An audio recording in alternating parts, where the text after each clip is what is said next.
because they're doing the right thing for the country. No collusion, no obstruction. Okay. Mr. President, on the debt transfer, on debt talks, can you tell us that there's a deal soon? Yeah, we're talking about it. Secretary Mnuchin is talking about it. We're having very good talks with the Speaker of the House, with Nancy Pelosi. We're having very good talks with Chuck Schumer, and of course with Mitch McConnell and Kevin. We are, Kevin McCarthy, we are, I think, doing very well on debt. If you look at debt limit, however you want to define that, but we're doing very well on that. And I think we're doing pretty well on a budget. Very important that we take care of our military. Our military was depleted. And in the last 2.5 years, we've undepleted it, okay, to put it mildly. We have made it stronger than ever before. We need another big year. So we had $700 billion. We had then $716 billion. And this year we're going to be asking for a number slightly larger than that. We're putting our military back into a shape that it's never been in before. The best missiles in the world, the best equipment in the world, the best military equipment of all. We're building submarines, the finest. Nobody can even think about competing with what we're building. We're building, as you know, new submarines. We have a new aircraft carrier coming online. It's the largest ship in the world. It's so large that maybe I could even land a plane on top of it, okay? But it's a big one. President Gerald Ford. It's a phenomenal ship. So what we're doing is incredible things for our country. And, you know, just about, and I might say this about the military equipment. It's all made in the USA. Everything, 100%. It's all made in the USA, and you know, it's one of the reasons our job numbers probably are so good, lowest unemployment. Yeah. You expect a deal today, Mr. President? You expect a deal today? Mr. President, will you be visiting Pakistan, as you described Pakistan as a great country? So he will be definitely extending your invitation. So would you be visiting Pakistan? Well, I can't say that yet because so far he has not extended me an invitation. And after today's meeting, maybe he won't, but I have a feeling he might. Yes, I'd love to go to Pakistan. Yes, please. Behzad Salimi here from Pakistani news channel Akhtar. Is there any exact date or time frame of U.S. troops withdrawal is under consideration at your administration? Are you talking about from Afghanistan? Yes. Yeah, we have already withdrawn quite a few, and we're doing it very slowly, very safely, and we're working with Pakistan and with, as you know, we're negotiating with the Taliban, and we are doing, I think, very well in that regard. Again, it's something that we could do. We could go one of two ways. We could do a number the likes of which they've never seen before and win it very quickly. I don't want to do that. I don't want to do that because you're talking about millions of people, and I don't want to do that. And we're working with Pakistan on getting a solution. And I think it's being worked very well. Wouldn't you say so, Mr. President? Troops there? Troops there on election day in Afghanistan? Well, I don't know. We're moving a lot of them out, and we've done what we were supposed to do. We've been there for 19 years, and we've acted as policemen, not soldiers. And again, if we wanted to be soldiers, it would be over in 10 days, 1 week to 10 days, if we wanted to. But I have not chosen that. Why would we kill millions of people? It wouldn't be fair. In terms of humanity, it wouldn't be fair. So we're doing very well, and I think that Pakistan is going to be a big help. What role do you see for India in? Say it. What role do you see for India in Afghanistan? And Mr. Prime Minister, same question to you. What does India has a role to bring peace in Afghanistan? You see, this is the closest we've been to a peace deal in Afghanistan. Yeah. And there is no military solution in Afghanistan. There is no military solution because, as Mr. President says, if you go all out military, there will be millions and millions of people who would die. So there is only one solution. And I feel, and I think we will discuss this, it's the closest we have been to a peace deal. And we hope that in the coming days, we will be able to urge the Taliban to speak to the Afghan government and come to a settlement, a political solution. And what the Prime Minister, what the Prime Minister just said is a very big story. And that's 100% true. We made a lot of progress over the last couple of weeks, and Pakistan has helped us with that. progress, but a lot of great things are happening. A lot of things are happening for the United States, and I think a lot of great things are going to be happening for Pakistan too, under your leadership. I really feel that. Are we closer to negotiations or to armed conflict? I think Iran doesn't know where they are. I've been watching and reading a lot of reports, and right now they're a very mixed up country. They don't know whether they're coming or going. They have tremendous problems economically. Their country's in turmoil. They're having demonstrations all over Iran. Their inflation rate's at 75%. They have a lot of problems. So whatever it is, I'm just going to sit back and look. Let's see what happens. Well, he told But I will us say to they are doing very poorly as a country, and we'll see what happens. We did actually, because they said no, and it's a religious country or religious leaders, but they lie a lot. We did shoot down. Unfortunately, we had to shoot down a drone. The drone came down. You know how it came down with a new technology that's actually quite amazing. But we took down one of their drones. Instead of saying, yeah, that happened, they lied. They say it didn't happen. So we have, there's a lot of proof. It's called, take a look at it on the ocean floor. Just go down there, take your scuba gear and go down there in the ocean. One of you would do that, But we took down a drone. I think very importantly, I read a report today about CIA. That's totally a false story. That's another lie. They put out propaganda. They put out lies. I don't think Pakistan would ever do a thing like that, right? Pakistan never lies. Definitely not. But Iran does, unfortunately. So let's see what happens with Iran. We are ready for the absolute worst, and we're ready for sense too. But we are very geared up, and if they are really the #1 state of terror in the world. Now, I have to say they pulled back because their money is running very low. The deal that President Obama made was a disaster because it was such a short term. It didn't cover ballistic missiles, and they couldn't see the important sites. Under this, you couldn't inspect the important sites. There were many things wrong. And of course, they gave $150 billion plus $1.8 billion in green, beautiful cash. That's called many plane loads of cash. I think Pakistan would like to have some of that cash. But they gave $1.8 billion in cash, which is unthinkable. And instead of being respectful and thankful, which frankly they should have been to the United States and to President Obama for making that ridiculous deal, instead of being respectful, they put their finger up in the air, and this finger, the thumb, they put their finger up in the air and they disrespected the United States. You shouldn't have done that. That was a big mistake. One of the best things they've done is terminate that ridiculous deal. If they want to make a deal, frankly, it's getting harder for me to want to make a deal with Iran because they behave very badly. They're saying bad things, and I'll tell you, it could go either way, very easily. Very easily. And I'm okay either way it goes. Mr. President, Kashmir is the flashpoint between India and Pakistan. Are you from Pakistan? Yeah, I'm from Pakistan. I want to come from Pakistan. Yeah. I like them much better than our own. This side question, 92 News, Khurram Shahzad. Question is, what do you think Pakistan could not deliver in 18 years, and you have so much hope now that it could deliver? What are those things that Pakistan You mean what they didn't do to They couldn't do it 18 years. Well, I don't think Pakistan respected the United States. I don't think Pakistan respected its presidents. And I think Pakistan could have done a lot. I think Pakistan could do a tremendous amount against, with respect to Afghanistan. They didn't do it, and I don't blame them because they were dealing with the wrong president. Who knows? But I think Pakistan could have done. They're helping us a lot now.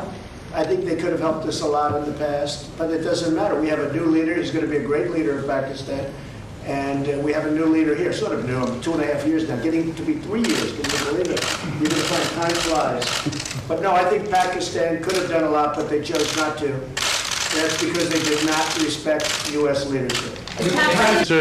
Mr. President made good remarks about Pakistan and said that Pakistan can help a lot to end the violence in Afghanistan. The dialogue process and reconciliation process. So what really Pakistan can do to bring peace, because you are also accompanied by your military commander, General Bajwa, and other security team. So what solution Pakistan, what strategy paper you have to push forward the peace and reconciliation process in Afghanistan and assurances to the US? Yes, Well, please. number one, this is the longest war that the United States has ever fought. It's almost 90 years. Number two, I'm one of those who always believed that there was no military solution. Because anyone who knows the history of Afghanistan, you just have to look back at the history. There was always going to be a political settlement at the end. And I have to compliment President Trump, because he has now forced people to end the war, to have a settlement. And that's where I think Pakistan is playing a very important role, because Pakistan has a 1,500-mile border with Afghanistan, and all the areas where the trouble is, which is the eastern side of Afghanistan. Okay. So this is a critical time. I'm looking forward to my talks with President Trump. We have our military leadership here, because this is obviously a security situation. And what we want is understanding between the two countries. I can assure President Trump that whatever we will be saying will be we will be straight with them. There will never be any question of any doubt on Pakistan's intent, because apart from Afghanistan, the country that wants peace in Afghanistan more than any other country is Pakistan, because we get directly affected by it. And Pakistan needs stability.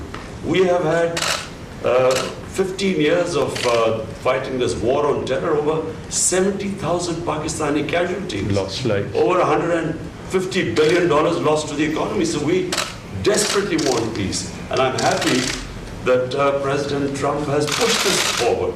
So we hope, I'm looking forward to that.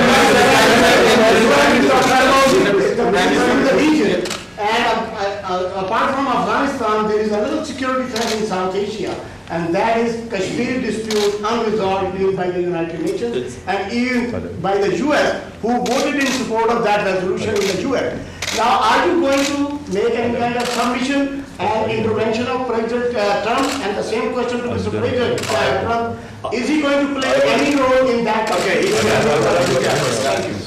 I would be asking President Trump. It's the most powerful country in the world, the United States. It can play the most important role in bringing peace in the subcontinent. You know, there are over a billion and a quarter people in the subcontinent. They are held hostage to the issue of Kashmir, and I feel that only the most powerful state, headed by President Trump, can bring the two countries together. From my point, I can tell you, we have tried our best. We've made all overtures to India to start dialogue, resolve our differences through dialogue. But unfortunately, we haven't made headways as yet. But I'm hoping that President Trump would push this. I was with Prime Minister Modi 2 weeks ago, and we talked about this subject. And he actually said, "Would you like to be a mediator or arbitrator?" I said, "Where?" He said, "Kashmir," because this has been going on for many years. I was surprised at how long it's been going on. Long. 70 years. I think they'd like to see it resolved, and I think you'd like to see it resolved. And if I can help, I would love to be a mediator. I mean, it's impossible to move to intercede, do whatever we have to do, but I think it's something that can be brought back together. And we'll also be talking about Afghanistan. We've reduced our number of troops there by quite a bit.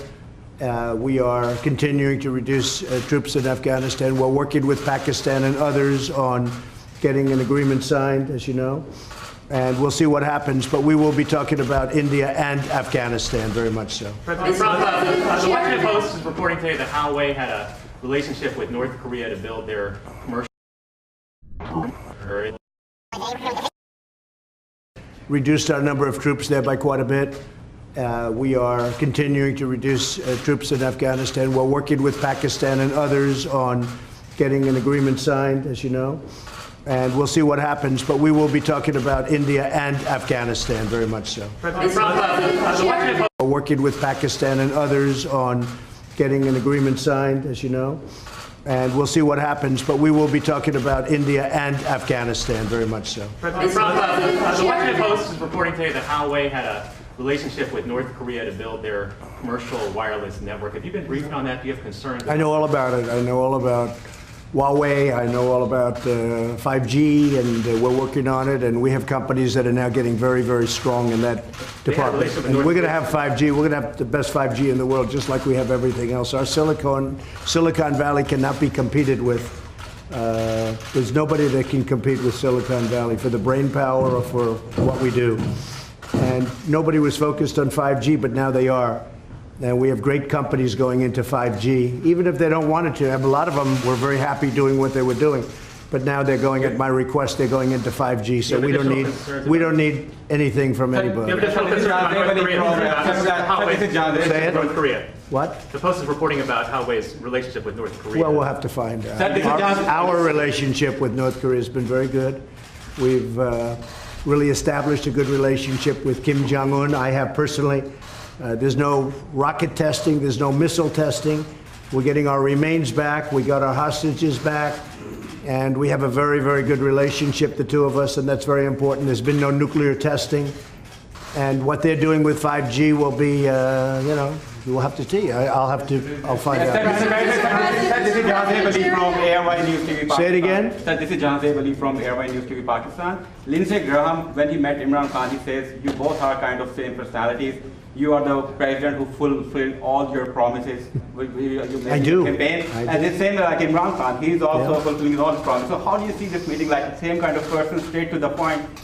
Well, I think we're going to have a great meeting today. I know that it's an important meeting. I consider this a very important meeting because I think we haven't met the potential of either country. I think the potential with Pakistan and likewise the opposite way. I think we have not even come close to meeting it. There is tremendous potential between our country and Pakistan. I think Pakistan's going to help us out to extricate ourselves. We're like policemen. We're not fighting a war. If we wanted to fight a war in Afghanistan and win it, I could win that war in a week. I just don't want to kill 10 million people. Does that make sense to you? I don't want to kill 10 million people. I have plans on Afghanistan that if I wanted to win that war, Afghanistan would be wiped off the face of the earth. It would be gone. It would be over literally in 10 days. And I don't want to do that. I don't want to go that route. So we're working with Pakistan and others to extricate ourselves, nor do we want to be policemen, because basically we're policemen right now. And we're not supposed to be policemen. We've been there for 19 years in Afghanistan. It's ridiculous. And I think Pakistan helps us with that. Because they as policemen. But if we wanted to, we could win that war. I have a plan that would win that war in a very short period of time. You understand that better than anybody. We've been in there not fighting to win, just fighting to, they're building gas stations, they're rebuilding schools. The United States, we shouldn't be doing that. That's for them to do. But what we did and what our leadership got us into is ridiculous. But I think we'll have some very good answers on Afghanistan very quickly. Mr. President, Jerry Nadler says the Mueller report lays out evidence of high crimes and misdemeanors. Yeah, go ahead. You go ahead. Go ahead. This is Vaidyanathan from GTV Network, Pakistan. Pakistani army has fought war against terror, and it has fought definitely and gave sacrifices in protecting Pakistan-Afghanistan border as well. But Pakistan's sincerity was always doubted. Coalition Sport Fund was suspended by the U.S. Defense Department. So at this time, when Pakistani economy is facing great trouble, are you going to restore any package for Pakistan? So we are going to, that's right, we were paying $1.3 billion to Pakistan as aid, working for many years. The problem was Pakistan, this is before you, Pakistan was not doing anything for us. They were really, I think, subversive. They were going against us. And this is something we'll be I ended that about a year and a half ago, the $1.3 billion. And I tell you what, to be honest, I think we have a better relationship with Pakistan right now than we did when we were paying that money. But all of that can come back depending on what we work out. We're working out things that are very important. We have I consider this very important. We're working out things that are very, very important. And I think at the end of this, at the end of a very short time, we're going to have a very great relationship with Pakistan. And we should. It's a great country. They're great people. I have many friends from Pakistan. living in New York, I have a lot of Pakistani friends, I will tell you that. And they're great people. Smart, tough. They are tough. There's no question about that. They're like him. They're tough. Question to one question. No, I'm not going to be watching, probably, maybe I'll see a little bit of it. I'm not going to be watching Mueller because you can't take all those bites out of the apple. We had no collusion, no obstruction. We had no nothing. We had a total no collusion finding. The Democrats were devastated by it. They went crazy. They've gone off the deep end. They're not doing anything. They're not doing health care. They're not doing infrastructure. They're not lowering drug prices. I'm lowering drug prices. First time in 53 years that drug prices went down last year. 53 years. And I'm doing that without the help of Congress, which makes it much tougher to do. Because if they worked with us, I could get drug prices down in half. But the Democrats don't seem to care about drug prices. All they care about is a phony investigation where the report was written. It said no collusion. The report was written, and the Attorney General, based on the report, was easily able to find there was no obstruction. There's no nothing. They're wasting their time. And Robert Mueller, I know he's conflicted. There's a lot of conflicts that he's got, including the fact that his best friend is Comey. But he's got conflicts with me, too. He's got big conflicts with me. As you know, he wanted the job of the FBI director. He didn't get it. And we had a business relationship where I said no. And I would say that he wasn't happy. Then all of a sudden he gets this position. But you know what? He still ruled, and I respect him for it. He still ruled no collusion, no obstruction. And this thing should have ended a long time ago. This has been going on for 2.5 years. And we're never going to allow this to happen to another president again, because most of them wouldn't be able to take it. On top of everything else, we have the strongest economy. We were just discussing this with the Prime Minister. We have the strongest economy that the United States has ever had. We have the highest stock market yesterday, literally, the highest stock market we've ever had on Friday, Thursday. We've broken the record, I think, 109 times for highest stock market. But on, I believe, Thursday of last week, we hit all-time highest in the history of our country. Our country is doing phenomenally well. Unemployment is the lowest in 51 years, soon to be the lowest in history, if it keeps going this way in a short period of time. Black, Hispanic, Asian unemployment, the lowest in history. Women, the lowest in 72 years. Nobody has ever done what we've done. Nobody's done in 2.5 years what we've done. The biggest tax cuts in history, the biggest regulation cuts in history, so many things for health care. We got rid of the individual mandate, which was the worst part of Obamacare. And what it's going to end up, if we end up winning the House back, we keep the presidency, we should keep the Senate, we should keep the presidency, I would think easy, when you have the strongest economy in the history of our country and somebody's going to run against that particular president, even though in this case it's me. In theory, I have a big advantage. I don't know. I'm going to have to ask you. But in theory, I have a big advantage. So a lot of great things are happening. But the Democrats, they don't want to talk about that. They want to stay off the economy subject. And what they're doing is just hearing after hearing after hearing. It's nonsense, okay? They tried an impeachment vote, and they got slaughtered last week. They got absolutely slaughtered. It was the most ridiculous. I didn't even know they were going to do it. And I'll tell you, just in finishing, I have a lot of respect for the Democrats because most of them voted against impeachment last week. And I have a lot of respect for those Democrats that